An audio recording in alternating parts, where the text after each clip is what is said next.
morning. It's Friday, and it depends on how you spent the last 2 days. It's either has been restful or extremely hectic for you. For me, it was quite restful. Spend the time with family and loved ones, and had some good R&R, rest and reflection. And so I'm happy that we're back here for another episode of Autocorrect this Friday morning. And I think today is a very good day to correct some misconceptions in this space. I've seen the conversations around this space about whether or not Tobago has the potential to explore and exploit oil and gas or hydrocarbons for energy.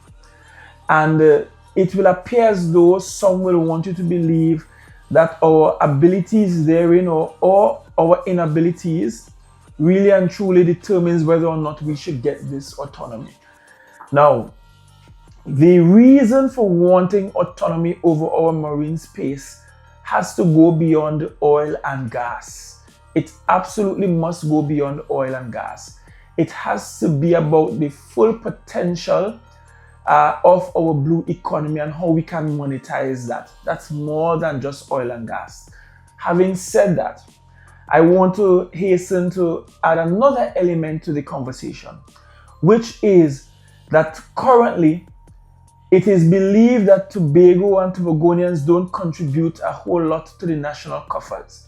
So every year around budget in October, when Tobago, regardless of whether it's this administration or another, and Tobago is making noise for a greater piece of the pie, some people believe that, well, Tobago not really contributing sufficiently to the national coffers, so why should Tobago get more? One of the reasons why we have to properly define the space, including all of our marine boundaries, is so that Tobago can say to the national government, whoever they are now and will be in the future, that we are worthwhile contributors to the national economy. And therefore, we are not beggars. We are demanding a fair share because we are contributing significantly to the national coffers. And I believe by taking out oil and gas from the conversation, it is meant that we will always look like beggars in the equation and not as equal partners. And we don't want to continue this culture of being mendicants. We want to stand up and stand out as equal partners, as equal contributors to the national purse. That's why we need proper definition of our boundaries. And that's why oil and gas must be in the conversation. And then I want to address the concern about whether or not Tobago can monetize oil and gas. Now, let's be honest, it takes years for you to move oil and gas from extraction or production to the point of refining it and moving it to a refined product to be sold for a higher price or a higher value.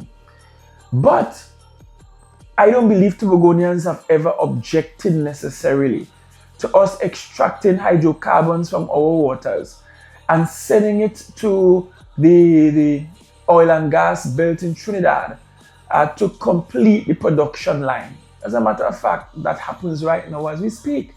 The lines move from Tobago all the way to Trinidad to do just that. And so the question is not so much about whether or not we are prepared to foot the cost and the time for oil and gas production on our own.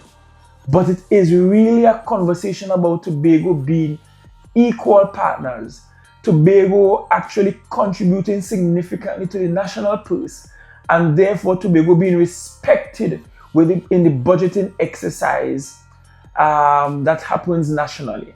And I'll end by saying this to you. In 2021, Prime Minister Rowley went publicly and said that Tobago only collects about $250 million in taxes.